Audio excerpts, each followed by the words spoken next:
ہائے زہرا ہائے زہرا ہائے زہرا ہائے زہرا ہائے زہرا رہی کھڑی ہائے زہرا ہائے زہرا رہی کھڑی زہرا بھرے دربار میں روتی رہی کھڑی زہرا۔ فاتحہ۔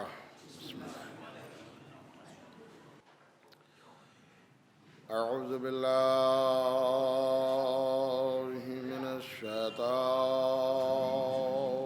اللعین الرجیم، بسم اللہ الرحمن الرحیم، الحمد للہ رب العالمین، والصلاة والسلام علی اشرف الانبیاء والمرسلین وخاتم النبیین وطہ ویاسین ومولانا ومولا الثقلین امام الحرمین صاحب کعبہ قوسین جد الحسن والحسین ابی القاسم محمد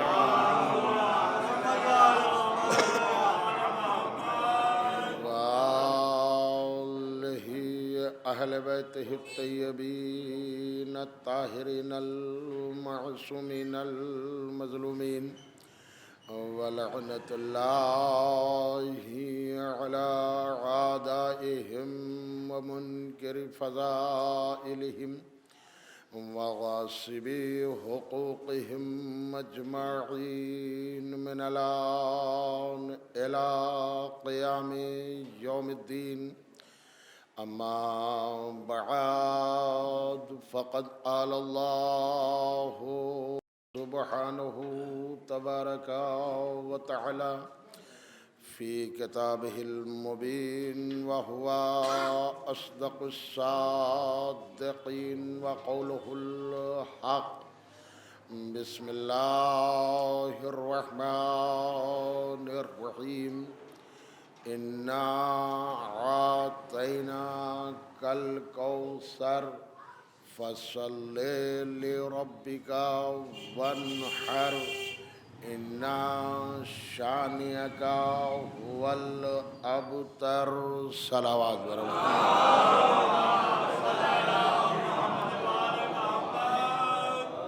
محترم سامعین و برادران ایمانی، میں نے آپ حضرات کی خدمت میں جس صورت مبارکہ کی تلاوت کی اور اس کا شرف حاصل کیا، یہ قرآن کریم کا سب سے چھوٹا سورہ ہے۔ 114 سوروں میں یہ قرآن کا وہ واحد سورہ ہے جو سب سے چھوٹا ہے۔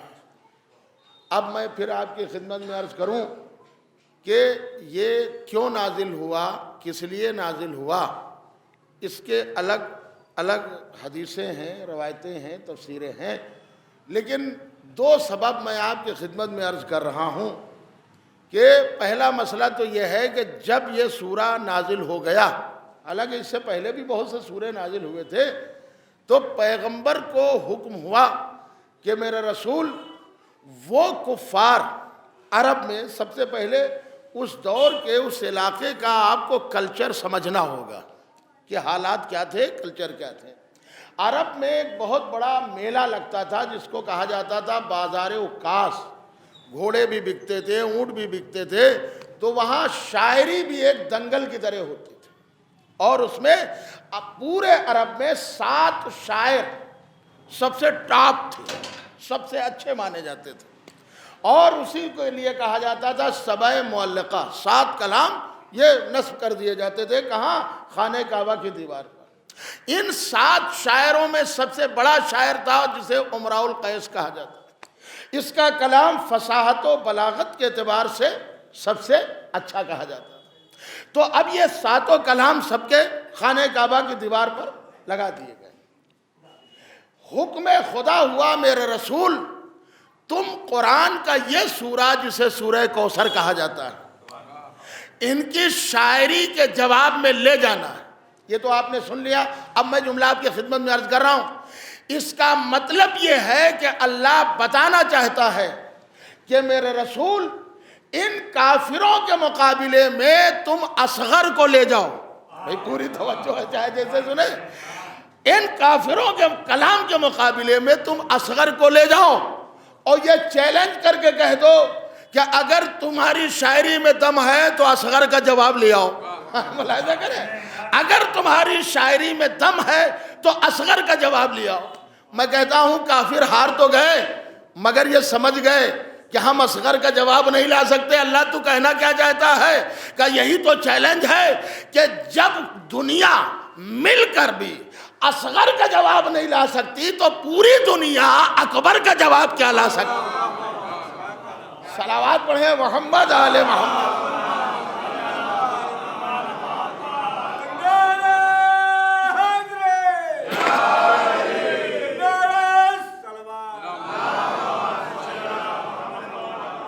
تو دیکھیں سب سے چھوٹا سورہ ہے جسے اپنی زبان میں کہہ دیا جائے یہ قرآن کا اصغر ہے، اور یہ ان کے مقابلے میں وہیں پر لگا دیا گیا برابر سے۔ اب اس کے پس منظر میں جملہ ملاحظہ کریں، ان لوگوں نے جب یہ کلام اپنے تو پڑھے ہوئے تھے، پڑھتے تھے لوگ، لیکن جب یہ قرآن کی 3 آیتیں سب سے چھوٹا سورہ جب یہ پڑھا تو اب ان عربوں میں جو فصاحت و بلاغت میں بہت ماہر تھے، بہت آگے جا رہے تھے، یہ سوچ لیجئے آج کی شاعری نہیں تھی، وہاں شاعری ان کی گھٹی میں تھی۔ شاعری آپ کہیں گے کیسے؟ پڑھا لکھا شاعری کرے مسئلہ نہیں ہے، یہ چرواہے تھے جو اونٹ چراتے تھے، وہ بھی شاعری کرتے تھے۔ آج ہے کتابوں میں جن کا آج جواب نہیں ہے۔ تو اس کا مطلب یہ ہے کہ عرب شاعری میں پیروئے ہوئے تھے، ہر ایک شاعری کرتا تھا، اور اس دور میں یہی شاعری ان کی میڈیا تھی۔ بھئی پوری توجہ رکھیے گا، یہ شاعری ہی ان کی میڈیا تھی۔ چنانچہ شاعری کے عالم میں اگر آپ کہتی ہیں تو ایک جملہ کہ شاعری اس نہج پر تھی کہ خالی انسانوں کے لیے شاعری نہیں تھی، جانوروں کے لیے بھی شاعری تھی۔ گھوڑوں کے نسب، جانوروں کے نسب شاعری میں آج بھی محفوظ ہے۔ گھوڑوں پہ جانوروں پہ نسب وہ کہے جاتے ہیں شاعری کہ صاحب وہ گھوڑا یمن سے آیا اور اس کے یہ بچے ہوئے اور وہ شام گئے اور وہ 2 مدینے گئے، یہ گئے، تو اس پہ پورے اشعار ہوتے ہیں۔ اب یہ پوچھا تو جائے گا کہ صاحب انسانوں پہ شاعری ہے تو ٹھیک ہے، یہ جانوروں پہ شاعری کیوں ہوتی تھی؟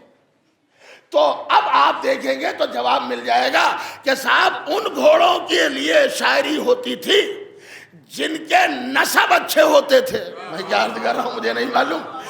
جن کے نسب اچھے ہوتا تھا، نسب اچھے ہوتے تھے تو کیا ہوتا تھا؟ اب چاہے جیسے سنو، کہا اچھے نسب والا گھوڑا میدان میں مر جاتا تھا مگر بھاگتا نہیں تھا۔ صلوات پڑھے محمد والے۔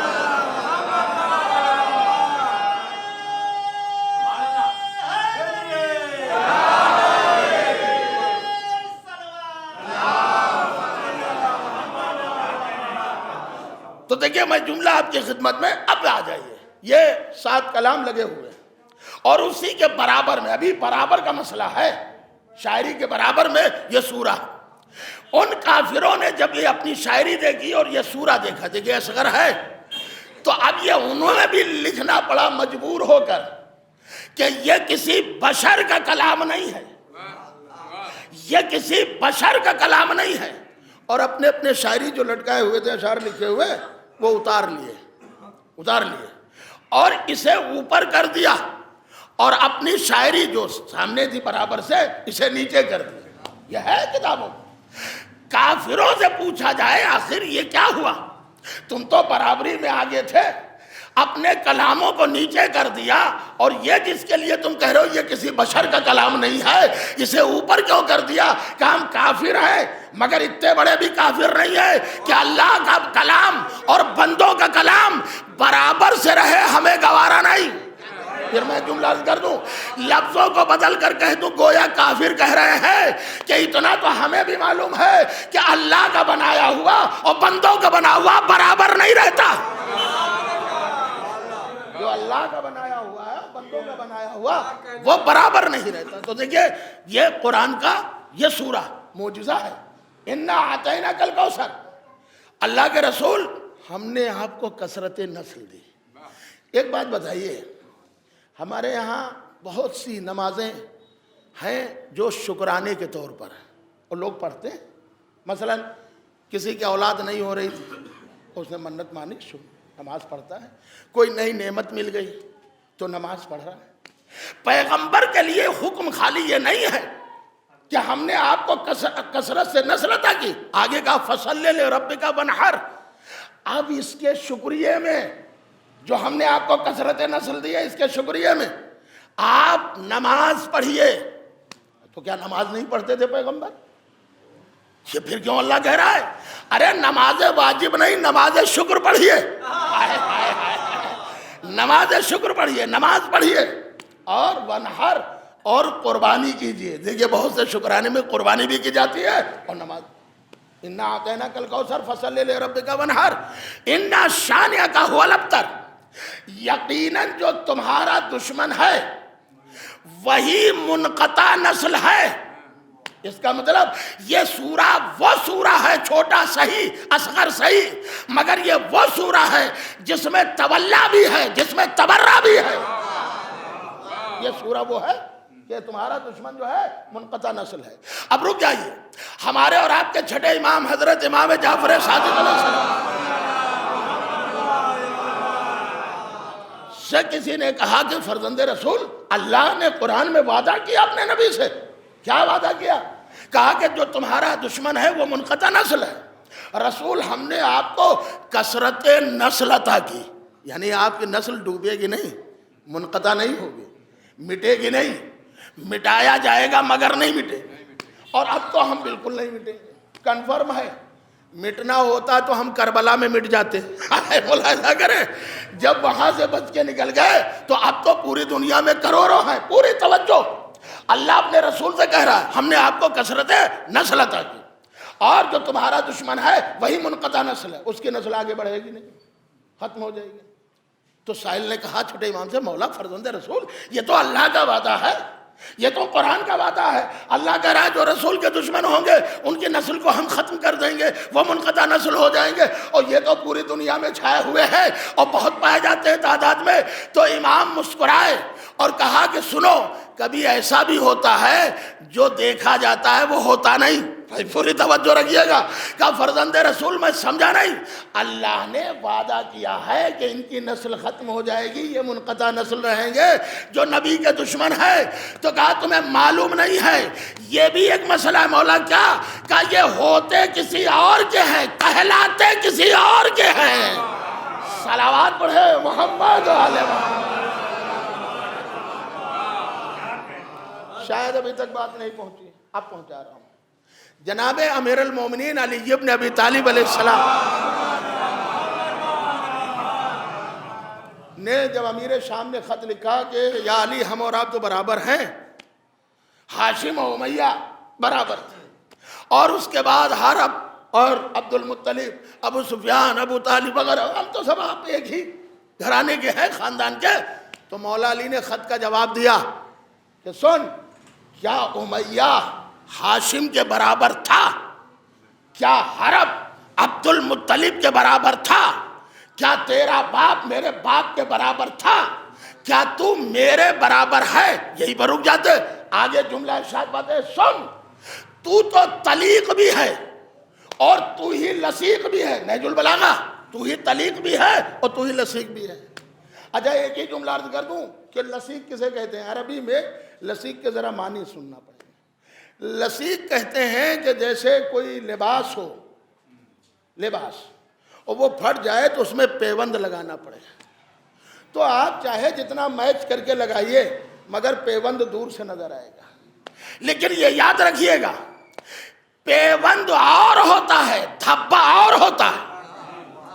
یہ ہمارے یہاں معصومین کے دامن پر پیوند تو ملیں گے مگر دھبے نہیں ملیں گے. یہ جملہ عرض کر رہا ہوں یہاں دھبے نہیں ہے, یہ گھرانہ ہے, یہاں کسی طرح کا کوئی دھبا نہیں ہے. تو جو پیوند لگایا گیا تو یہ کپڑا کسی اور کا ہے اور وہ کسی اور کمپنی کا, تو دور سے نظر آئے گا. عربی میں اسے کہتے ہیں لصیق. تو مولا علی نے ارشاد فرمایا امیر شام تو تلیق بھی ہے اور لصیق بھی ہے, یعنی ہے کسی اور کا کہلایا کسی اور کا. پوری توجہ نا, اب بات واضح ہو گئی. انا اعطیناک الکوثر, میرا رسول ہم نے آپ کو کثرت نسل عطا کی. اب یہ نسل آپ کی ختم نہیں ہوگی اور لوگ اس پہ فخر کریں گے. چنانچہ آپ دیکھیے ہمارے اور آپ کے ساتویں امام حضرت امام موسیٰ پیغمبر اسلام کی قبر ہے. امام بھی زیارت کے لیے آئے, ہارون بھی زیارت کے لیے. ہارون رشید جانتے ہیں جس نے ساتویں امام کو زہر دی. بنی عباس کا بادشاہ ہے, دولت سے مالا مال ہے, پورے عرب و عجم پر حکومت ہے, اور جب حکومت ہوتی ہے تو انسان میں غرور بھی آ جاتا ہے, دولت ہوتی ہے تو غرور بھی آ جاتا ہے. حالانکہ مولا علی نے ارشاد فرمایا ہے کہ دیکھو دو چیزوں پہ کبھی بھروسہ نہ کرنا, دو چیزوں پہ کبھی بھروسہ نہ کرنا. ایک دولت پہ بھروسہ نہ کرنا, یہ گھوم رہا ہے نا, آج اس کے پاس دولت, کل اس کے پاس دولت, پرسوں اس کے پاس. تو عزیزو یہ یاد رکھیے جب دولت ہوتی تو غرور بھی انسان میں آ جاتا ہے. حالانکہ پھر میں بات کر دوں ایسا نہیں کہ سب میں آ جاتا ہے. دولت ہوتی ہی اسی لیے ہے کہ اس کا مصرف اچھا ہو, اچھے راستے میں خرچ کیا جائے. آپ کہیں گے کیسے؟ قرآن میں دو جگہ مسئلہ ہے. اللہ نے اپنے رسول سے کہا میرے رسول تبلیغ کرو, کہا پروردگار تبلیغ کیسے کروں؟ دولت درکار ہے. لہذا اللہ نے کہا ہم نے انتظام کر دیا. کیا انتظام؟ کہا ہم نے خدیجہ کو چن لیا. اب خدیجہ تمہیں, یہاں جب آپ تاریخی پس منظر میں دیکھیں کہ جناب خدیجہ نے اس سے جب کہا کہ مسلمان بھوکے مر رہے ہیں, فاقے ہو رہے تھے, صبح مل گیا تو شام کا کوئی وہ نہیں ہے. خدیجہ اسلام کے ماننے والے بھوکے مر رہے ہیں کلمہ کو. تو خدیجہ نے کہا اللہ کے رسول یہ میری دولت کس لیے ہے, آپ لیجئے. چنانچہ اتنی دولت تھی مسلمانوں میں بانٹنا شروع کیا. بانٹیے, اب کوئی فاقے نہیں کر رہا ہے. تو اب راوی کو اور شاعر کو بھی اپنے اشعار میں کہنا پڑا کہ ان کے علاوہ عرب میں کوئی مالدار تھا ہی نہیں. اچھا ایک بات یاد رکھیے, ایک پرانے جو خاندانی مالدار ہوتے ہیں, میں پہچان بتا رہا ہوں, وہ دولت چھپاتے ہیں اپنی, اور جو نئے مالدار ہوتے ہیں وہ دولت کی نمائش کرتے ہیں. ہائے ہائے ملاحظہ کریں, وہ دولت دکھاتے ہیں کہ میرے پاس. یاد رکھیے گا جب بالٹی پوری بھری ہوگی تو چھلکے گی کم, لیکن جب بالٹی میں پانی آدھا ہی ہوگا تو اس میں چھلکنا طے ہے اور زیادہ چھلکے گا. تو دولت خدیجہ کی بٹی اور مسلمان کھانے لگے. تو جب سب غریب تھے وہ کھانے لگے تو پھر ایک کے لیے تاریخ نے کیوں لکھا کہ صاحب یہ غنی تھے؟ میں آپ سے پوچھ رہا ہوں, جب سب غریب تھے تو ایک کے لیے تاریخ نے کیوں لکھا کہ یہ غنی تھے؟ ارے بھائی خدیجہ مالدار تھی, اس کے لیے تو قرآن کہہ رہا. ہم اس پر کوئی تبصرہ نہیں کر رہے ہیں کہ صاحب یہ مالدار نہیں تھے. ہاں انہیں تاریخ نے مالدار کہا, انہیں تاریخ نے غنی کہا, اور خدیجہ کو قرآن نے غنی کہا. دونوں باتیں ہیں, خدیجہ کو قرآن نے غنی کہا. اچھا اب آ جائیے کہ یہ بھی غنی ہے وہ بھی غنی. میں پوچھ رہا ہوں کہ یہ مال آیا کہاں سے جب سب فقیر تھے؟ بھئی مجلس ہو رہی ہے, تبرک اگر بٹا تو سب کو ملائے گے. ایک آدمی 10 تبرک لے کے جا رہا ہے, یہ لایا کہاں سے؟ اس لیے تبرک تو ایک ہی ایک بٹا, ضرور کوئی نہ کوئی حرکت کی ہے. بھئی پوری توجہ, ورنہ ان کے پاس 10 تبرک کیسے آ سکتے جب ایک ہی ایک تبرک بٹا؟ تو جب سب عرب میں بھوکے تھے تو یہ ایک غنی کیسے ہو گیا؟ بھئی پوری توجہ, سب عرب میں بھوکے تھے تو یہ ایک غنی کیسے ہو گیا؟ مگر اب آپ جملہ ملاحظہ کریں, خدیجہ کو بھی قرآن نے غنی کہا, انہیں تاریخ نے غنی کہا, مگر قرآن نے آواز دی پہلے غنی مالداری کی ڈیفینیشن سمجھو. مال لٹانے والے کو غنی کہا جاتا ہے، لوٹنے والے کو غنی نہیں کہا جاتا. صلوات پڑھے محمد.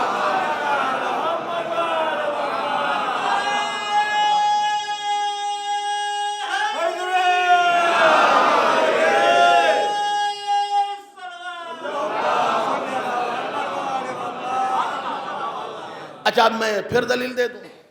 مال بانٹنے والے کو غنی کہا جاتا ہے. دیکھیے یہ گھرانہ ہی وہ ہے کہ جو لوگوں کو عطا کرنے کے لیے آیا.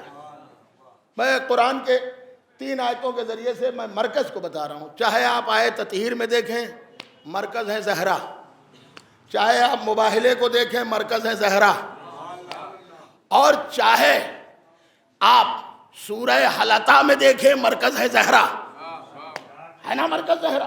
اب آ جائیے. 3 دن سائل کو روٹیاں تھیں، بات مال کی ہو رہی ہے. وَيُطْعِمُونَ الطَّعَامَ عَلَىٰ حُبِّهِ مِسْكِينًا وَيَتِيمًا وَأَسِيرًا. اور وہ لوگ کہ جو اللہ کی محبت میں کھانا کھلاتے ہیں مسکین کو، یتیم کو، اسیر کو. یہ ہزاروں بار سنا. اب میں ایک جملہ عرض کرنے جا رہا ہوں. علامہ شیخ عبد علی حویزی نے اپنی تفسیر نور الثقلین میں تحریر فرمایا. جو سائل آیا تھا، ہم یوں ہی پڑھتے تھے سائل آیا انہوں نے دے دیا، نہیں. پہلے اس نے قصیدہ پڑھا، پہلے قصیدہ پڑھا. اب قصیدے کے جملے سن لیجیے، میں اردو میں اس کا ترجمہ. کہتا ہے آنے والا سائل، اے اہل بیت رسالت تم پر میرا سلام ہو. اے پیغمبر کی بیٹی فاطمہ زہرا تم پر میرا سلام ہو. اس کا مطلب سائل پہچان رہا ہے. اچھا آگے جملہ کہتا ہے کون ہے جو تمہارے علاوہ بھوکوں کو کھانا کھلائے؟ کون ہے جو تمہارے علاوہ بھوکوں کو کھانا کھلائے؟ پھر یہیں پہ رک جائیے، معاف کریے گا، ہم تاریخ انبیاء کھنگا لیں گے. آپ کہیں گے کیسے؟ ترک اولا بہت سے نبیوں سے ہوا. ترک اولا جناب آدم سے ہوا کہ نہیں؟ سنتے رہتے ہیں بس ترک اولا ہوا. اچھا آ جائیے. ترک اولا جناب موسیٰ سے ہوا کہ نہیں؟ جناب موسیٰ کے لیے کیا ہوا؟ سورہ کہف پڑھیے، قرآن مجید میں سورہ ہے. ہاں موسیٰ سے ترک اولا یہ ہوا کہ موسیٰ نے کہا پروردگار اب میرے برابر عالم کون ہے؟ مجھ سے زیادہ کوئی پڑھا لکھا ہے نہیں. یہ ترک اولا ہوا. اللہ نے کہا کہ تمہارا بھی علم ہی کیا ہے موسیٰ، جاؤ ان سے علم حاصل کرو. اب وہ پہچان بتائی، میں نام بھی بتائے دے رہا ہوں، ہے نا. جاؤ خضر سے علم حاصل کرو. یہ بالکل ایسے ہی ہے جیسے کوئی انٹر کالج میں پڑھاتا ہو اور کوئی ڈگری کالج میں پڑھاتا ہو، تو ڈگری کالج والے کو حکم ہو کہ تم انٹر والے سے تعلیم لو.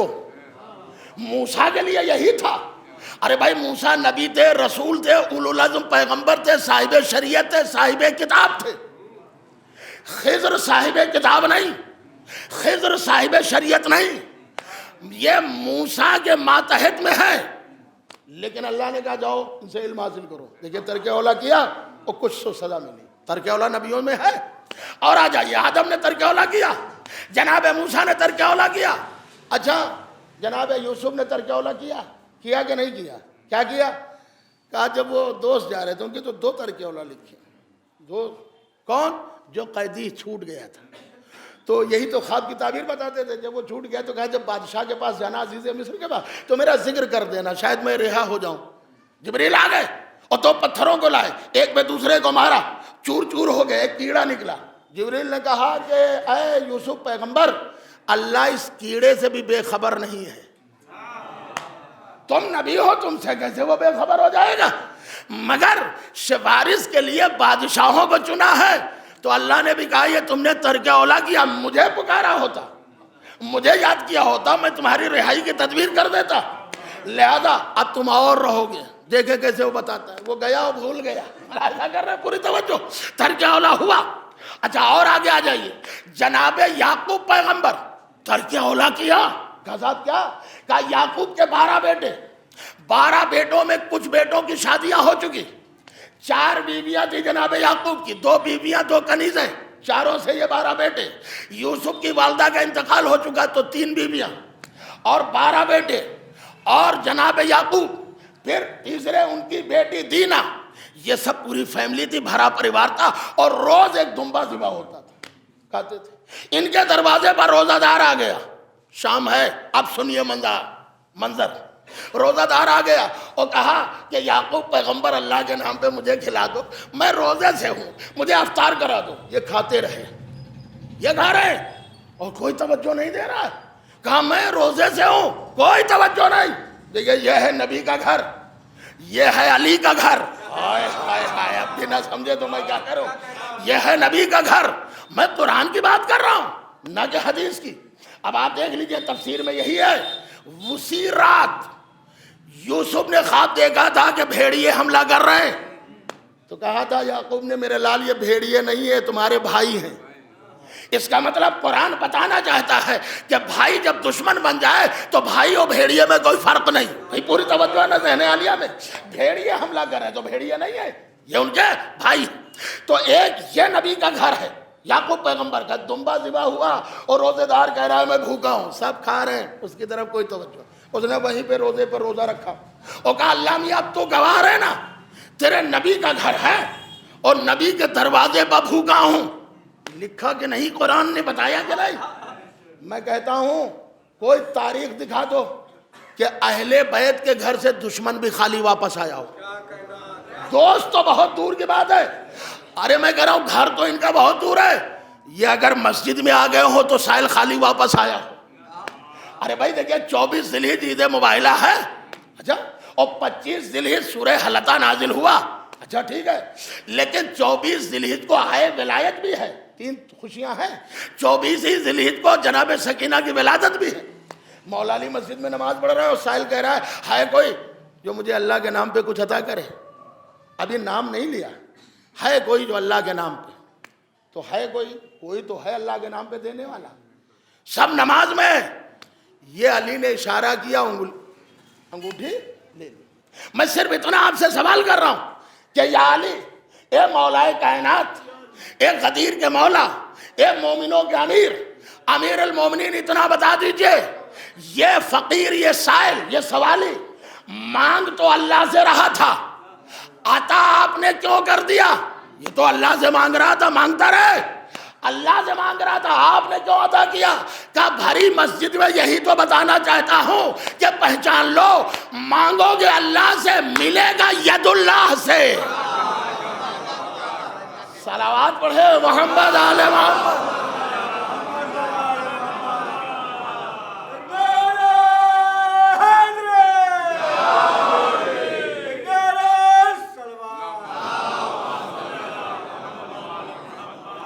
اچھا اب عزیزوں ملاحظہ کریں, یہ یعقوب پیغمبر کا گھرانہ کہ مانگ رہا ہے روزہ دار مگر نہیں ملا, اور وہ کھا رہے ہیں وہ روزے سے نہیں, جو روزے سے ہے وہ بھوکا ہے. آ جاؤ پلٹ کر, یہ ہے اہل بیت کا گھر, یہ ہے اہل بیت کا گھر. روزہ انہوں نے رکھا ہے, سائل نے نہیں رکھا, سائل نے روزہ نہیں رکھا, بس اتنی آواز دی ہے کہ میں مسکین ہوں. اچھا عزیزو, مسکین تھا تو 1 روٹی دے دیتے کام چل جاتا. 5 روٹیاں تھیں, معاف کریے گا, یعنی 5 خوراکیں. مانگ تو ایک ہی خوراک رہا تھا مگر دے دی 5 خوراکیں. یا اللہ یہ کیوں ہے؟ کہ سخی بہت دیکھے ہوں گے, کریم کہاں ملیں گے. اچھا کیوں؟ سخی اسے کہتے ہیں جو خود بھی کھائے اور دوسروں کو بھی کھلائے, وہ ہے سخی. اور کریم اسے کہتے ہیں جو خود بھوکا رہے دوسروں کو کھلا دے. تو یہ اہل بیت سخی نہیں ہے, کریم ہے. وہ تو الفاظ ہی نہیں ملتے, ورنہ یہ کریم ہے. تو اب 5 روٹیاں اور سب نے اپنے اپنے آگے کی روٹی دے دی. جب اس نے سلام کیا تھا تو اس نے یہ بھی کہا, اشعار میں جملہ کہا تھا, اہل بیت تمہارا دروازہ ملکوتی دروازہ. اب مجھے نہیں معلوم, میں تشریح کروں گا, وقت نکل جائے گا. ابراہیم کے لیے اللہ نے قرآن میں کہا ہے وَنُرِیَ إِبْرَاهِيمَ مَلَكُوتَ السَّمَاوَاتِ وَالْأَرْضِ, ہم نے ابراہیم کو زمین و آسمان کے ملکوت دکھائے. اب میں پھر کبھی تشریح کر دوں گا. ملکوت جو ایک جگہ پر بیٹھ کر ساری کائنات کی خبر رکھے, ہائے ملاحظہ کرے, ساری کائنات, یہ ملکوتی دروازہ. کا سائل گھبرانا نہیں. اور جب اسے روٹی عطا کر دی تو جناب زہرا نے جملہ کہا, تجھے معلوم نہیں ہے یہ 5 روٹیاں نہ سمجھنا, میں تجھے کل کائنات دے رہی ہوں. کہاں سن رہے, یہ 5 روٹیاں نہیں ہے بھئی, تھا ہی کیا, جو تھا 5 ہی روٹیاں تھیں. وہ بھی سائل کو دے رہے ہیں. تو کہا میں 5 روٹیاں نہیں دے رہی ہوں, کل کائنات دے رہی ہوں. بھائی دیکھیے جملہ ملاحظہ کرے, یہ بھی اسی گھرانے کا فخر ہے کہ مانگے ایک, یہ کل کائنات عطا کر دے. بھائی ملاحظہ کرے, ایک روٹی مانگے یہ کائنات عطا کر دے. وہ علی کا کردار دیکھیں, یہ زہرا کا کردار کہ وہاں ایک روٹی مانگے یہ کائنات عطا کر دے. وہ علی کا کردار ہے کہ وہ ایک روٹی سائل مانگے یہ پوری اونٹوں کی قطار عطا کر دے. صلوات پڑھے محمد.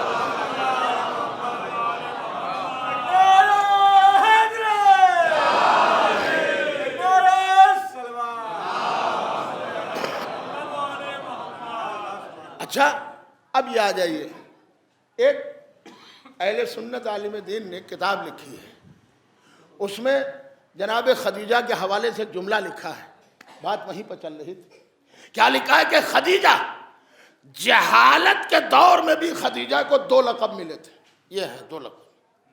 کیا؟ انہیں ملیکۃ العرب کہا جاتا تھا اور طاہرہ کہا جاتا تھا. میں پوچھ رہا ہوں, جس کی ماں طاہرہ ہو,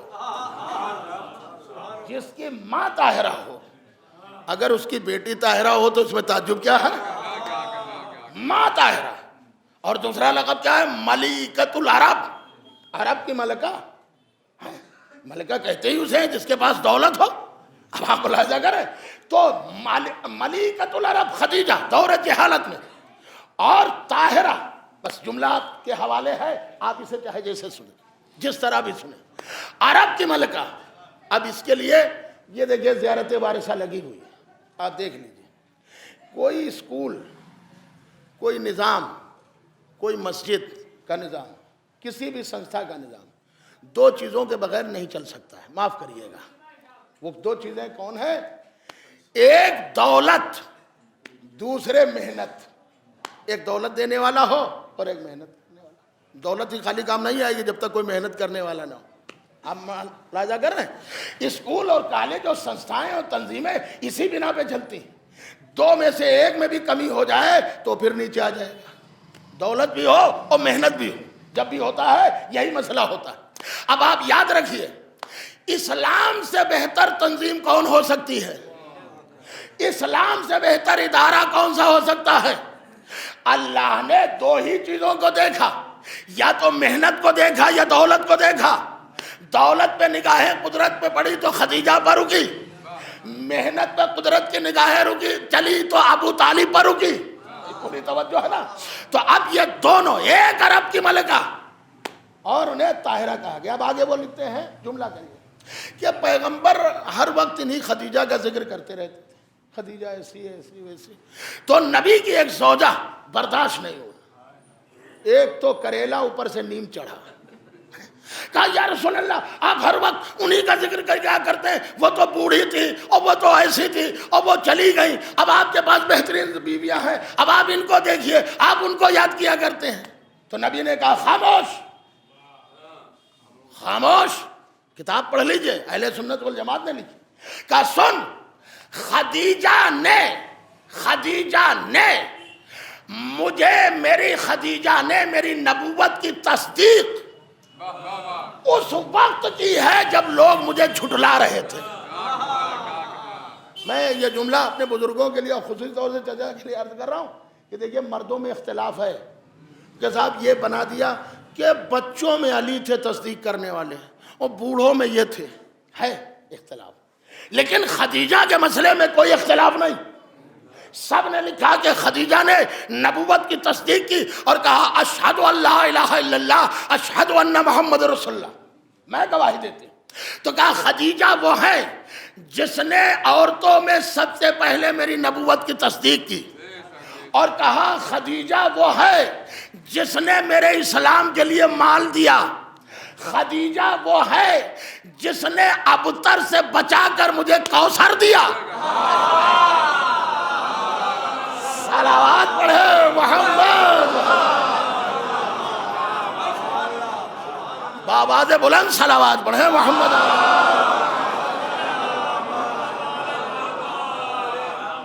اب کبوتر سے مجھے نکال کر بچا کر مجھے کوثر عطا۔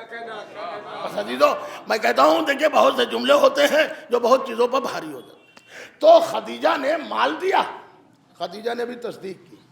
اب آ جائیے، تصدیق مولا علی نے بھی کی۔ اب ان دونوں میں ایک فرق ہے، وہ پھر کبھی مجلس میں عرض کر دیں۔ مولا علی کی جو تصدیق ہے یہ الگ ہے، اشہد ان محمد رسول اللہ، اشہد اللہ الہ۔ آپ کہیں گے کیسے؟ آپ پڑھ لیجئے قرآن میں، آیتیں بھی ہیں تفسیریں بھی ہیں۔ جب میدان محشر ہوگا تو ہر نبی ہوگا، ہر امتی ہو، تمام امت کے لوگ، حشر کا معنی تو یہی ہے سارے لوگ ہوں گے، اور ہر نبی کو بلایا جائے گا، نوح پیغمبر کو ان کی امت کو، ابراہیم کو ان کی امت کو، موسیٰ کو ان کی امت کو، عیسیٰ کو ان کی امت کو، یونس کو ان کی امت کو، سلیمان کو ان کی امت کو، داؤد کو ان کی امت کو۔ اب یہ کیا ہوگا کہ نبی گواہی دے گا۔ کیا مطلب؟ نبی کہے گا امت نے کام کیسا کیا۔ اب یہ نبی کہے گا، پروردگار موسیٰ کہیں گے ہماری امت نے کام ایسا کیا، ٹھیک کیا یا نہیں کیا۔ ابراہیم گواہی دیں گے، موسیٰ گواہی دیں گے، عیسیٰ، ہر نبی گواہی دے دے گا، ان کی گواہی کو اللہ مانے گا۔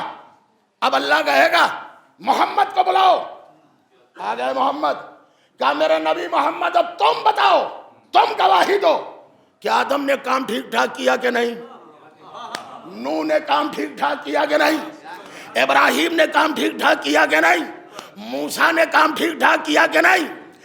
یعنی امت کی گواہی نبی دیں گے، نبی کی تبلیغ کی گواہی محمد دیں گے۔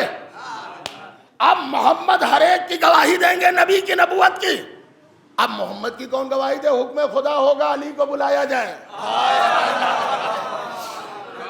علی کو بلایا جائے گا۔ پھر کہا نبیوں کے گواہ کا نام محمد ہے، محمد کے گواہ کا نام علی ہے۔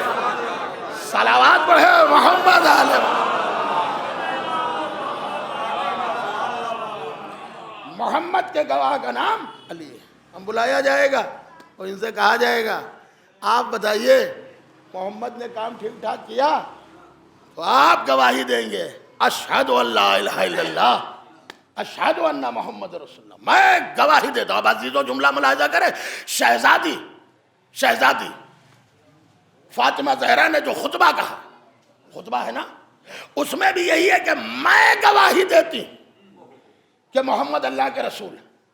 مولا علی نے بھی کہا میں گواہی دیتا ہوں کہ محمد اللہ کے رسول ہے۔ خاموشی سے نہ سنیے گا میرے دوستوں، یہ گواہی ہے کب سے؟ میں پھر پوچھ رہا ہوں، گواہی کب سے ہے؟ ایک مرڈر ہو گیا تھا 20 سال پہلے، اور جو گواہ ہوا کچہری میں گیا تو اس نے کہا ہاں ہم نے ابا سے سنا تھا کہ مرڈر ہوا ہے۔ وہ کہا نہیں تم نے دیکھا نہیں؟ کہا ہم پیدا ہی نہیں ہوئے تھے۔ تو ایسے کی گواہی مانی نہیں جائے گی۔ گواہی کے معنی ہے چشم دید، آنکھوں دیکھی۔ تو اب محمد کی نبوت کی گواہی دے گا وہی کون؟ کہ جب محمد اعلان کرے کہ اول ما خلق اللہ نوری، یہ گواہی یہاں مکے سے نہیں ہے، عالم انوار کی گواہی ہے۔ تو اگر محمد کہیں گے کہ اول ما خلق اللہ نوری انا علی من نور واحد، تو ظاہر سی بات ہے یہ گواہ وہیں سے چل رہا ہے۔ شہزادی زینب کے گواہ، شہزادی فاطمہ کی بھی گواہی، مگر جملہ آپ کے حوالے، یہ ایک نور تھا، 1 سے 2 ہوئے کہ نہیں، 2 سے 5 ہوئے، 5 سے 14 ہوئے ہے نا۔ لیکن اب آپ سن لیجئے، یہ سارے نور کہاں گئے؟ آدم کے صلب میں آئے، پھر نوح کے صلب میں آئے، پھر ابراہیم کے صلب میں آئے، اور اس کے بعد پھر اسماعیل کے صلب میں آئے، اور اسحاق کے ادھر چلا گیا سلسلہ، اور پھر یہ ہاشم سے ہوتا ہوا عبد المطلب، یہی ہے نا۔ تو یہ کون سے؟ کہا معصومین کے نور، مگر معاف کریے گا سارے معصومین کے نور نہیں، 13 معصوموں کا نور صلبوں میں آیا، رحموں میں آیا۔ بی بی زہرا کا نور نہ کسی صلب میں آیا نہ کسی رحم میں آیا۔ پروردگار یہ کیوں؟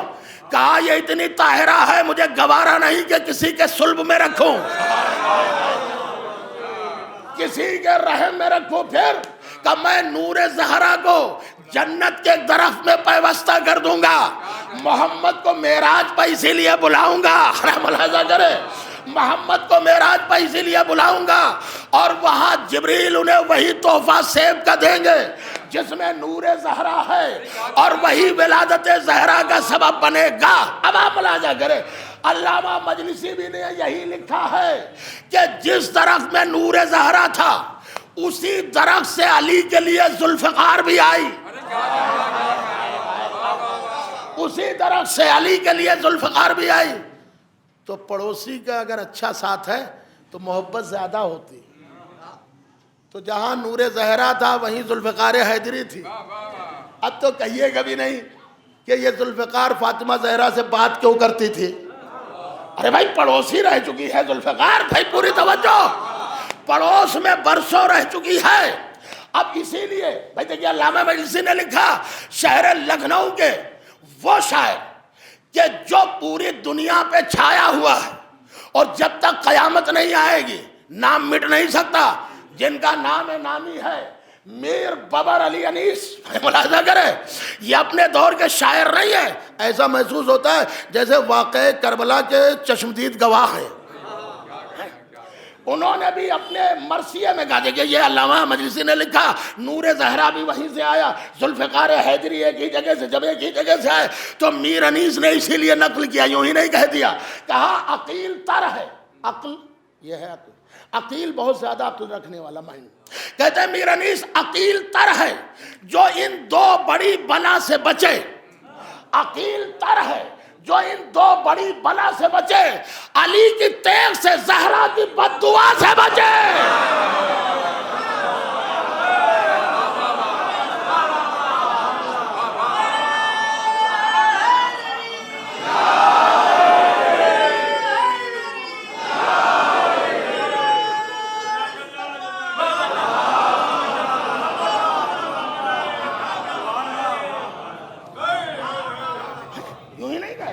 دیکھیے گواہ، یہ گواہ ہیں، گواہ کے بارے میں آپ سمجھیے، شہزادی فاطمہ نے کہا میں گواہی دیتی ہوں محمد اللہ کے رسول ہیں۔ اچھا کہاں گئی ہیں؟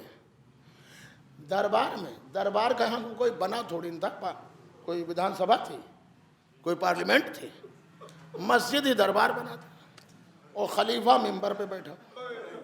اب دیکھیے ابھی میں 5 سے 8 منٹ 10 منٹ تو فضائل پڑھوں گا ایک بات کے لیے، یہی گواہی کی بات، اور یہ وہ ممبر تھا جس پہ حسن نے ٹوک دیا تھا اتر میرے باپ کے ممبر سے۔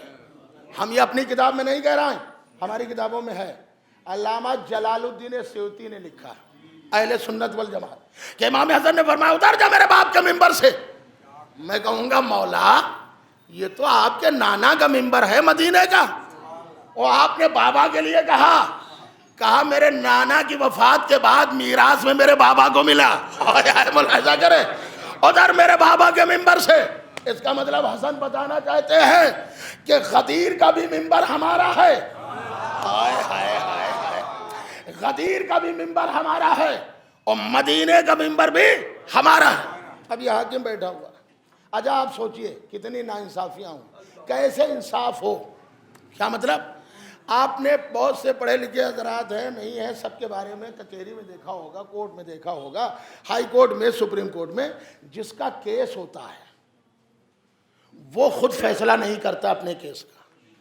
بھئی کیس چل رہا ہے، اگر وہ جج بن گیا اور اسی کا مسئلہ ہے، ایک پارٹی وہ بھی بنے ہوئے ہے، ایک مدعا ہے، تو وہ خود اپنے کیس کا فیصلہ نہیں کرے گا، کسی دوسرے کو بلایا جائے گا۔ تو بات جب فیدق کی تھی اور ایک یہی تھے اور ایک جناب زہرا تھی، تو کوئی تھرڈ آدمی کو بلایا جاتا جو فیصلہ کرتا۔ پوری توجہ رکھیے گا، اب بلایا گیا۔ علامہ ابن ابی الحدید نے لکھا، یہ اہل سنت والجماعت ہے لیکن کھلے دماغ کا آدمی تھا۔ آج کچھ لوگ ہوئے ہیں ایسا ہوتا ہے، کھلے دماغ کا مطلب کیا ہے؟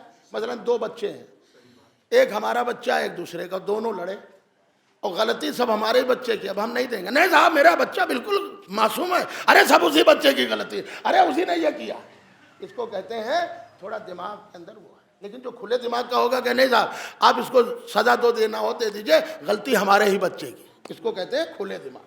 تو اس نے لکھا کیا کہ جب میں پڑھتا تھا اور پڑھتے پڑھتے فدق کی بات آئی تو میں نے اپنے استاد سے سوال کر لیا کہا استاد ایک بات بتائیے کہ یہ صدیق تھے؟ کہاں؟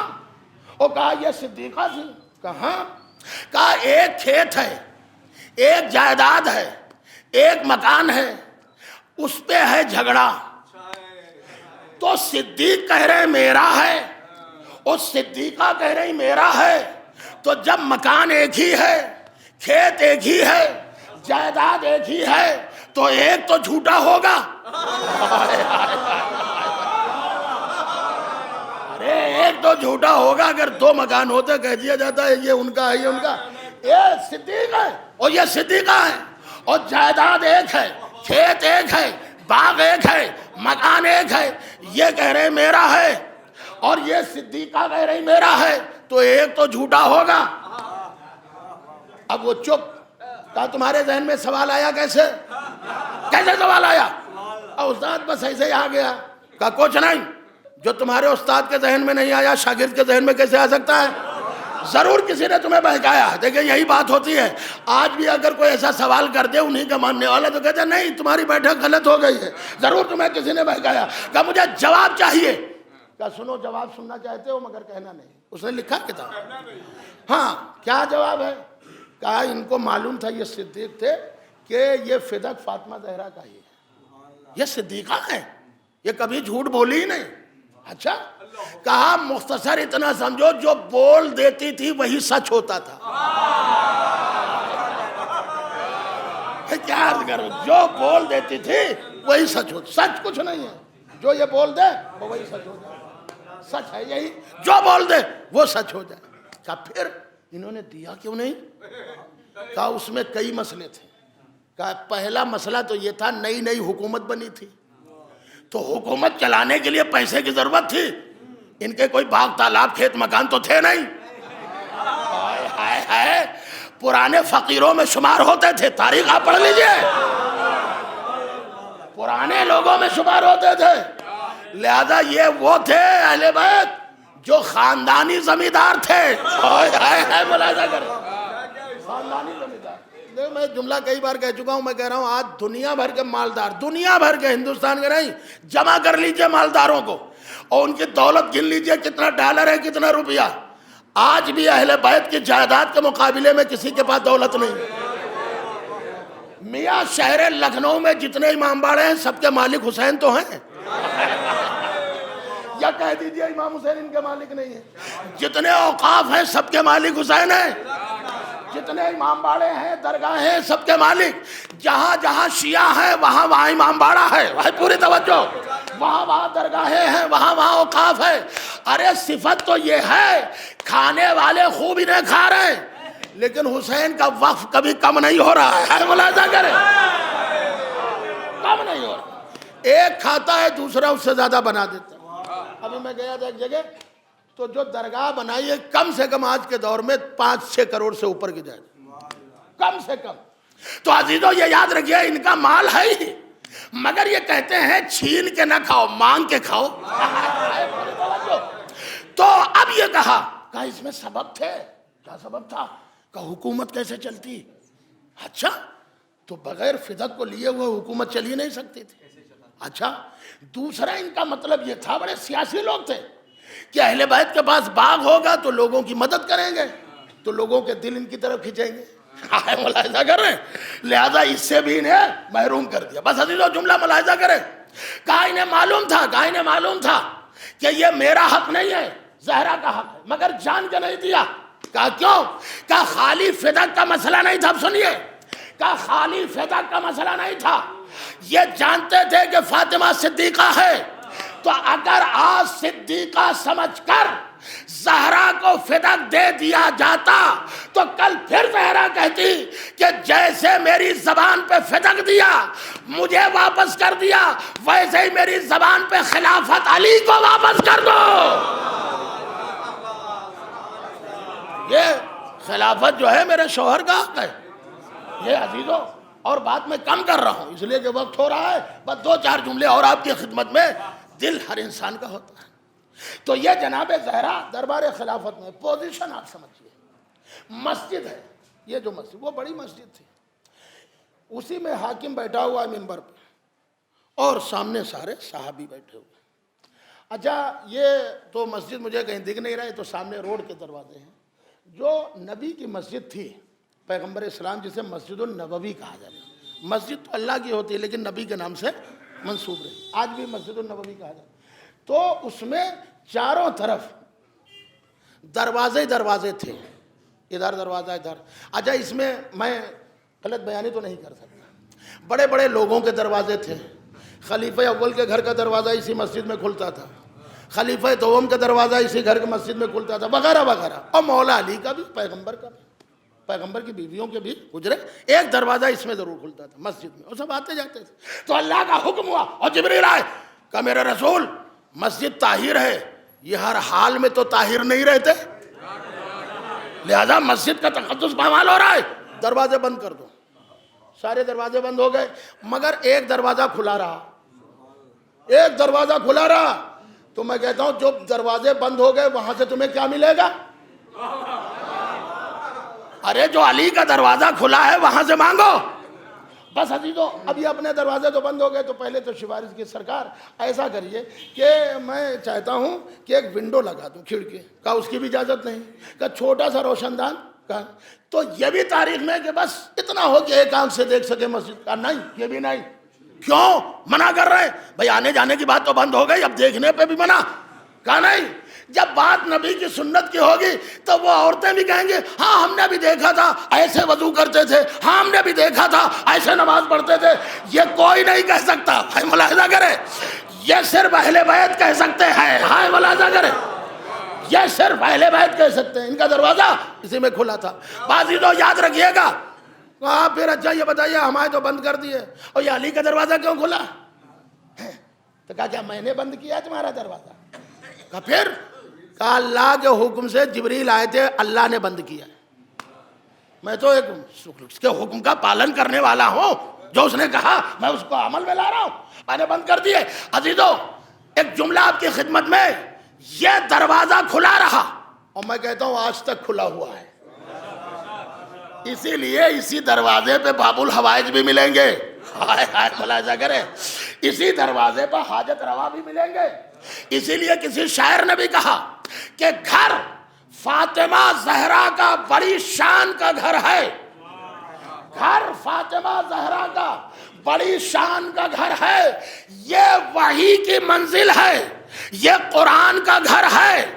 گھر فاطمہ زہرا کا بڑی شان کا گھر ہے، یہ وحی کی منزل ہے، یہ قرآن کا گھر ہے.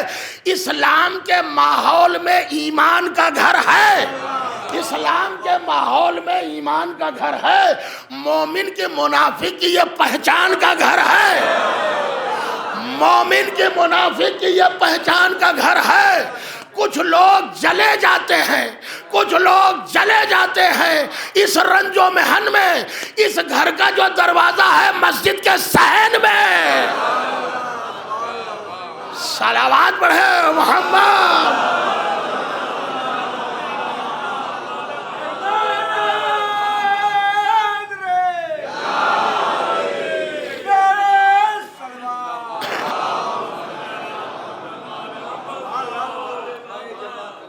اب خام خواہ کے لیے جل رہے ہو تو ہم کیا کریں؟ ہم نے کچھ نہیں کہا، مگر یہ تو اللہ کا حکم تھا. اب میں بیان کر رہا ہوں، جو دروازہ کھلا ہوا تھا، دروازے سے فاطمہ زہرا، حسن و حسین اور مولا علی. عام طور سے ہمارے ذہن میں سننے والوں کی یہ بات پھنس گئی کہ میراث کے لیے آئی تھی. ایک مسئلہ نہیں تھا، اس کے دو تھے کیس، آپ سمجھ لیجیے. ایک تھا ہبہ، ایک ہے میراث. ہبہ الگ ہے، میراث الگ ہے. ہبہ میں کوئی ضروری نہیں ہے کہ ہم اپنے ہی اولاد کو دیں. ہبہ ہمارے ہاتھ کا اختیار ہے، کسی نے ہماری بڑی خدمت کی اور ہم نے اس کے نام 1 بیگھہ زمین دے دی، 1 پلاٹ دے دیا، یہ ہے ہبہ. میراث وہ ہے کہ جو باپ کے مرنے کے بعد اولاد میں منتقل ہو. دیکھیے دونوں چیزیں ہو گئی. تو اب فاطمہ زہرا 2 کیس لے کر آئی ہیں، ایک کیس نہیں ہے. اچھا وہ کہا کہ یہ میراث میرے باپ کا حق ہے، فدق میرے باپ کا حق ہے، میرے باپ کو ملا تھا. تو انہوں نے کہا کہ ہم نے سنا ہے پیغمبر سے کہ پیغمبران کوئی میراث چھوڑتے ہی نہیں، جو چھوڑ جاتے ہیں وہ صدقہ ہوتا ہے۔ اب تھے نہیں، ورنہ کہتے کیا صدقہ کھانے کے لیے پیدا ہوئے ہو؟ وہ کہا جو چھوڑ جاتے ہیں نبی وہ صدقہ ہوتا ہے۔ اچھا، تو فاطمہ زہرا نے آیت پڑھی وَوَرِثَ سُلَيْمَانَ دَاؤُدَ، سلیمان داؤد کے وارث ہوئے۔ ایک نہیں آیت، کئی آیتیں پڑھی، کہا سلیمان داؤد کے وارث ہوئے۔ تو اگر نبی میں وراثت نہیں تھی تو سلیمان کیسے وارث ہوئے؟ دیکھیے فاطمہ زہرا پڑھ رہی ہیں آیتیں اور یہ پڑھ رہے ہیں حدیثیں۔ کل انہوں نے کہا تھا قرآن کافی ہے، ہائے ہائے ہائے، لیکن جب موقع پڑا تو حدیث کا سہارا لے رہے ہیں۔ اچھا، حسن و حسین کو اور اس میں ام ایمن کو، یہ پوائنٹ سن لیجئے اور بات تمام کر۔ ام ایمن یہ کون تھی؟ یہ جناب عبداللہ کی کنیز تھی۔ عبداللہ کون تھے؟ پیغمبر اسلام کے والد ماجد، یہ ان کی کنیز تھی۔ جب عبداللہ کا انتقال ہوا تو یہ رسول اللہ کی کنیزی میں آئی میراث کے طور پر، اور جب رسول اللہ کا انتقال ہوا تو فاطمہ زہرا کے یہاں آئی کنیزی میں میراث کے طور پر۔ اور یہ وہ عورت ہیں جن کے لیے رسول اللہ نے فرمایا ہے، مسلمانوں میں حدیث ہے کہ یہ ام ایمن جنتی عورتوں میں سے ہے۔ میں پھر کہہ دوں، یہاں غیر جنتی آیا بھی نہیں گواہی کے لیے۔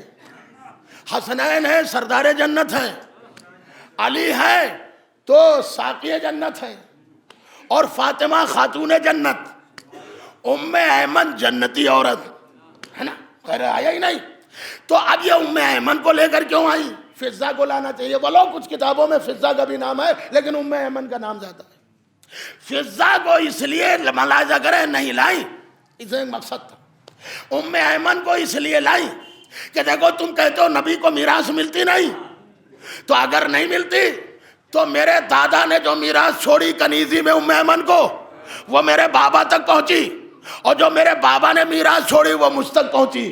بھائی پوری توجہ نا، تو یہ ام ایمن خود مجسم میراث ہے۔ اچھا، حسن و حسین کی بھی گواہی نہیں مانی کہ یہ بچے برابر سنتے رہے، علی شوہر ہیں، بس ہٹیے، ختم کریے، وہ کیس کلوز ہو گیا۔ اب وہ کہا یہ تو مانو گے، یہ میرے بابا نے لکھا ہے، اللہ کے رسول نے لکھا ہے، ہبہ نامہ لکھا ہے۔ تو کہا ہبہ نامہ بھی ہے؟ کہاں؟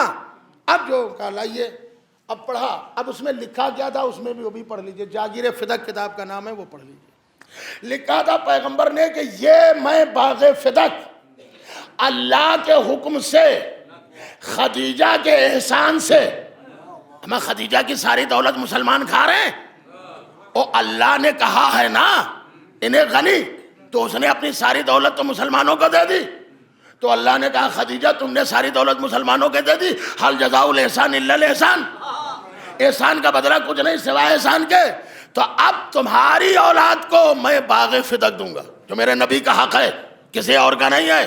لہذا کہا یہ میں باغ فدق نبی نے لکھا، اللہ کے حکم سے، خدیجہ کے احسان سے اپنی بیٹی فاطمہ زہرا کو ہبہ کر رہا ہوں۔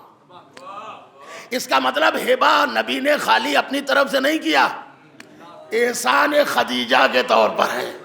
پوری توجہ، اب انہیں دیا، وہ بول ہی نہیں رہے، پڑھنا تو چاہیے، پڑھے لکھے صحابی تھے، تو انہوں نے ایک صحابی کو دیا، پڑھیے، انہوں نے بھی نہیں پڑھا، سب گونگے ہیں، منہ میں لڈو رکھے، ایک دوسرے کو تحریر چل رہی۔ میں ہوتا تو پوچھتا کہ شہزادی یہ سب پڑھے لکھے کہلائے جاتے تھے اور بول کوئی نہیں رہا ہے، سب پڑھتے جا رہے ہیں، دیکھتے جا رہے ہیں اور دوسرے کو تحریر پڑھاتے جا رہے ہیں۔ کہا تمہیں معلوم نہیں ہے یہ تحریر نہیں پڑھ رہے ہیں، یہ سب اپنے آپ اپنے منہ پہ تماچے لگا رہے ہیں۔ بی بی تماچے کیوں لگا رہے ہیں؟ پوری توجہ، کہ کل انہوں نے اس سب نے کہا تھا کہ نبی نہ لکھنا جانتے ہیں اور نبی نہ پڑھنا جانتے ہیں، یہ تحریر محمد بتا رہی کہ نبی لکھنا بھی جانتے ہیں، نبی پڑھنا بھی جانتے ہیں۔ صلوات پڑھے محمد۔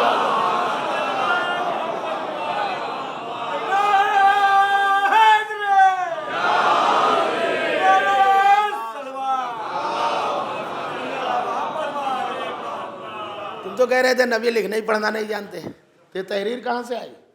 بس عزیزوں، اب یہ سن لیجئے، اسی پہ مصائب ہے۔ تحریر تھی بڑی غضب کی، لہذا میں نام تو نہیں لیتا ہوں۔ بہت سی چیزیں ہوتی ہیں کہ صفات کے ذریعے سے انسان پہنچ جاتا ہے، قرآن میں بھی بہت سی آیتیں صفات پہ ہیں، نام پہ کم ہے، صفات پہ زیادہ ہے۔ حالت رکوع والی بات بھی صفات پہ ہے، نام پہ نہیں ہے۔ آیہ طہارت میں دیکھیے تفسیر الگ ہے، طہارت میں بھی نام نہیں ہے، صفات ہے۔ آیہ مباہلہ میں بھی نام نہیں ہے، صفات ہے۔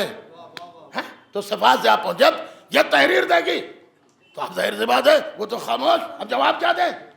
لہذا اب تاریخ نے لکھا کہ وہ آ گیا جس نے اسلام کو بہت نقصان پہنچایا۔ اب عزیزوں جملہ سنیے، جس نے اسلام کو بہت نقصان پہنچایا، اس سے زیادہ اسلام کو کسی نے نقصان پہنچایا ہی نہیں۔ آپ کہیں گے کیسے؟ یہ آپ دعائے صنمیہ قریش پڑھ لیجئے گا، بس زیادہ نہیں کہہ رہا ہوں۔ اللہم لعن صنم قریش وجبتیہا و طاغوتیہا و ابتیہا و ابنتیہا، پروردگار قریش کے دونوں صنم پر لعنت، دونوں طاغوت پر لعنت، دونوں کی بیٹیوں پر لعنت۔ دیکھیں یہ ہے مذاہب الابرار میں۔ اب آپ پہنچ گئے تو اس نے تحریر لی اور تحریر کو پارا پارا کر دیا، بس ختم، پڑھ چکا فضل۔ اب آپ متوجہ ہو گئے، شہزادی فاطمہ زہرا اسی طرح روتی ہوئی گھر میں آ گئی، لیکن تاریخ نے لکھا، یہ میں نے تو آپ کی خدمت میں جملہ ٹائم لگا، وقت لگا، تو شہزادی زینب لپٹ گئی اور کہا اماں معلوم تھا جب آپ کو کہ دشمن کا دربار ہے اور دشمن سے حق کی امید نہیں ہوتی ہے تو آپ گئی کیوں تھیں؟ فاطمہ زہرا رونے لگی، بیٹی میں اپنے لیے نہیں رو رہی ہوں، میں تو تیرے لیے رو رہی ہوں۔ بیٹی میں جب دربار میں گئی تھی تو چادر سے نہا تھی، چادر میں ڈھکی ہوئی تھی، اور علی میرے ساتھ تھے، میرے بچے حسن و حسین ساتھ تھے، اور کنیز بھی میری ساتھ تھی، لیکن ہاں یہ الگ ہے کہ مجھے دربار میں کسی نے بیٹھنے کو نہیں کہا، پھر بھی علی مجھے سہارا دے رہے تھے، حسنین مجھے سہارا دے رہے تھے، میں چادر میں تھی۔ اب بیٹی تو بتا جب دربار یزید ہوگا،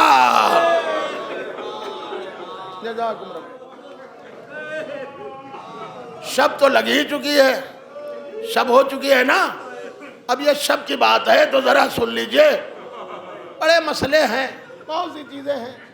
آپ نے فاطمہ زہرا کا مرثیہ سنا ہے؟ ایک ہی شعر لکھا جاتا ہے، صبت الیہ مصائب لو انہا صبت الیام سرنا لیا لیا سرنا لیا لیا۔ بابا آپ کے بعد مجھ پر وہ مصائب پڑھے کہ اگر دنوں میں پڑھتے تو مثل تاریک رات کے۔ حالانکہ کئی مرثیے جناب زہرا نے کہے، ایک وہ مرثیہ ہے، ایک مظفر نگر کے عالم دین ہے، انہوں نے کتاب لکھی جناب زہرا کے بارے میں، اس میں مرثیے ہیں، ایک مرثیہ نہیں ہے، یہ مشہور ہے، سب پڑھتے ہیں، لیکن ایک مرثیہ وہ ہے جو اپنے بابا کی قبر پہ بیٹھ کے کہا۔ اب آپ سن لیجئے، اس مرثیے کے دو شعر ہیں، کہتی ہیں کہ بابا آپ کے بعد میں روتی جا رہی ہوں اور بابا مجھے چین نہیں ملے گا، اس لیے کہ میں آپ کی خوشبو سے محروم ہو گئی، بابا میں خوشبو سے محروم ہو گئی، اور جن سے مجھے سلام کی توقع تھی وہ سلام بھی نہیں کرتے۔ اللہ اللہ۔ اب مرثیہ کا دوسرا شعر نے کہا، بابا میرے بابا آپ کے بعد میری وہی حالت ہو گئی، آپ کے بعد بابا میری وہی حالت ہو گئی ہے۔ اب دیکھیے اس میں اپنا درد دل بیان کر رہی ہیں، اپنے مصائب کہہ رہی ہیں مرثیے میں، کہہ رہے بابا آپ کے بعد میرا وہی قبر پہ بیٹھی ہوئی ہیں، آپ کے بعد میرا وہی حال ہو گیا ہے کہ جیسے کسی درخت پر کسی پرندے کا آشیانہ ہو اور کوئی اس آشیانے کو جب اجاڑتا ہے تو وہ پرندہ درخت کے چاروں طرف دوڑتا ہے، گھومتا ہے اور آوازیں لگاتا ہے۔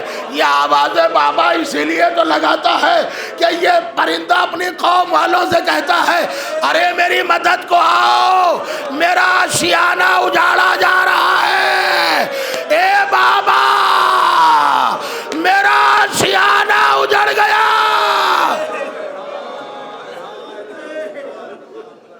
بابا میرا آشیانہ اجڑ گیا، بابا پرندوں میں کتنی محبت ہوتی ہے کہ قوم کے پرندے وہ پرندے آ جاتے ہیں مدد کے لیے اور چاہتے ہیں اس کا آشیانہ اجڑنے نہ پائے. بابا میرا گھر جلا دیا گیا, کوئی مدد کے لیے نہیں آیا. اللہ اللہ, کوئی مدد کے لیے نہیں آیا.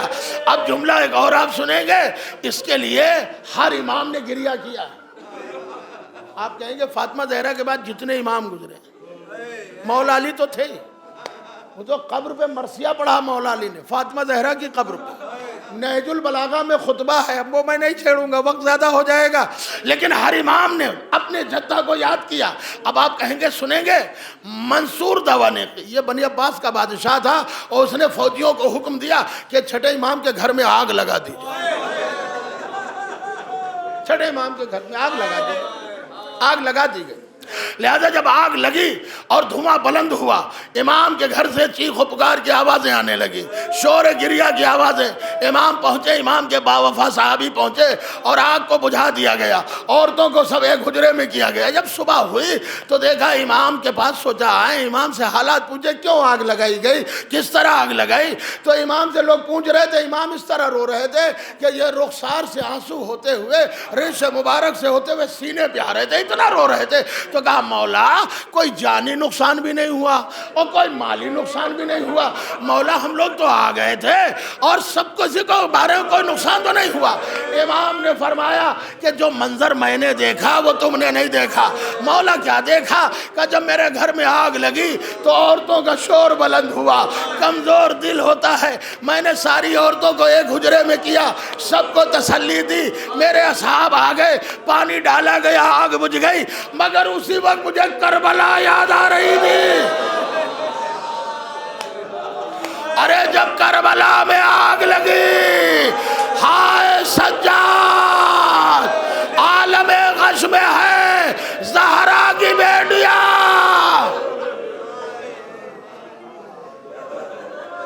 جزاکم ربکم. خدا آپ کو کسی غم میں نہ رلائے. شب ہے رو لیجئے, پرسہ بھی دے لیجئے. مادر حسین کی پسلیاں ٹوٹ گئی ہے. اللہ اللہ. ہمیں اتنا احساس تو نہیں, جتنا ہو سکتا ہے اتنے تو کرتے ہیں. لیکن یہ سوال بھی چھٹے امام سے کیا گیا. کہا مولا آپ اپنی جدہ کو اتنا یاد کرتے ہیں, جب یاد کرتے ہیں تو روتے ہیں. تو اب یہ ظاہر سی بات چھٹے امام کا دور گزر گیا, ٹائم ہو گیا. تو مولا یہ بتائیے آپ کی جدہ زہرا پر دروازہ گرایا کیسے گئے, دروازہ گرایا کیسے؟ تو امام بیٹھے ہوئے تھے. کہا تم نے یہ سوال نہیں کیا, میرے دل کو بے چین کر دیا, میرے دل کو چھلی. مولا بتا دیجئے, کہا یہ بتا تو نے کبھی چکی کو دیکھا ہے؟ مولا ہاں میں نے چکی دیکھا. چکی میں کیا ہوتا ہے؟ کہا مولا چکی میں 2 پارٹ ہوتے ہیں پتھر کے. کہا جا یہ بتا چکی کے دونوں پارٹوں کے بیچ میں اگر ایک گندم کا دانہ آ جائے تو کیا رہ جائے گا؟ کہا مولا پس کے رہ جائے گا. کہا جو اس گندم کا حال ہوتا ہے وہی حال میری جدہ زہرا کا ہو گیا تھا. میری جدہ زہرا در اور دیوار کے بیچ میں تھی. ظالم نے جلتا ہوا دروازہ زہرا پر گرا دیا, پسلیاں ٹوٹ گئی.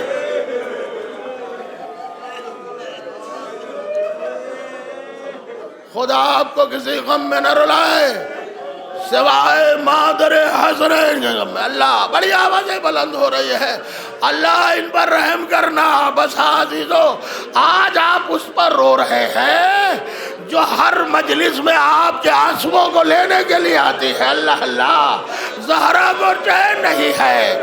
میں نے کتابوں میں پڑھا, جو کتاب میں پڑھا ہے وہ جملہ سن لیجئے اور زحمت تمام کر رہا ہوں.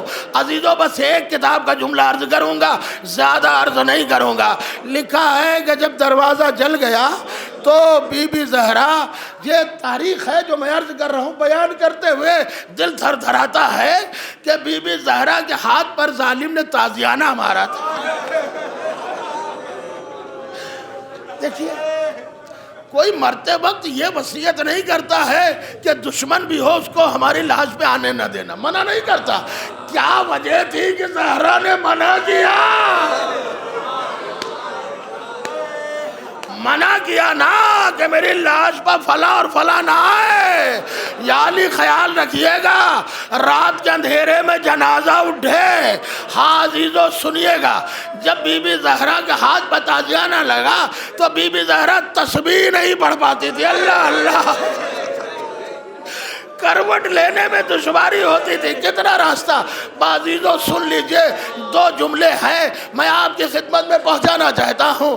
اب پھر بھی بی بی عصے کے سہارے چلتی تھی اور چلتے چلتے دروازے پہ آ جاتی تھی. دروازہ تو جل گیا تھا نا, اور وہ کوئلہ اٹھاتی تھی, جلا ہوا کوئلہ دروازے کا, اور اسے سونگھتی تھی اور پھر اتنا روتی تھی کہ غش آنے لگتی. تو فضا آتی تھی, شہزادی زینب آتی تھی, سہارا دیتی تھی. فضا کہتی تھی شہزادی نہ روئیے. زینب کہتی تھی اماں اتنا گریہ کیوں کرتی ہے؟ تو شہزادی نے کہا فضا ان کوئلوں سے میرے محسن کی خوشبو آ رہی ہے, ان لکڑیوں سے میرے محسن کی خوشبو آ رہی ہے. ہائے میرا محسن. ارے 2 ہی مائیں ہوئی جنہوں نے اسی طرح دل بہلایا. یا تو زہرا کوئلوں کو سونگ کر روتی تھی, یا تو رباب جب غسل دیا گیا چادر کو کھولا گیا. اب جو دیکھا علی اصغر کے گہوارے کی لکڑیاں. ہائے اصغر, ہائے رباب, ہائے زہرا.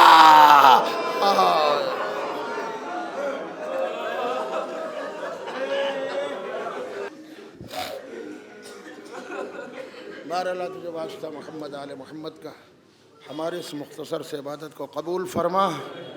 یا اللہ جو مومنین بیمار ہیں ان سب کو شفاء کاملہ, جو مومنین مقروض ہیں ان سب کا قرضہ عطا فرما.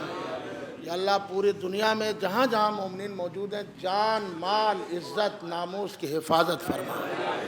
یا اللہ امریکی حکومت کو اور اسرائیلی حکومت کو سعودی حکومت کو نیست و نابود فرما, اور پوری دنیا میں جہاں جہاں ظالم حکومتیں ان سب کو نیست و نابود فرما. یا اللہ روضہ مقدسہ کی حفاظت فرما. یا اللہ مومنین میں اتحاد عطا فرما. یا اللہ تجھے واسطہ محمد آل محمد کا جو مومنین اس دنیا سے گزر چکے ہیں ان سب کے گناہوں کو معاف فرما.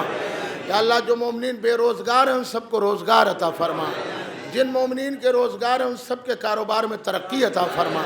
یا اللہ تجھے واسطہ محمد آل محمد کا جو مومنین بے اولاد ہیں ان سب کو اولاد صالح عطا. یا اللہ تمام مومنین اور خصوصاً حاضرین کو زیارت حسین نصیب فرما. امام زمانہ کے ظہور میں تعجیل فرما. ہم سب کو ان کے انصار میں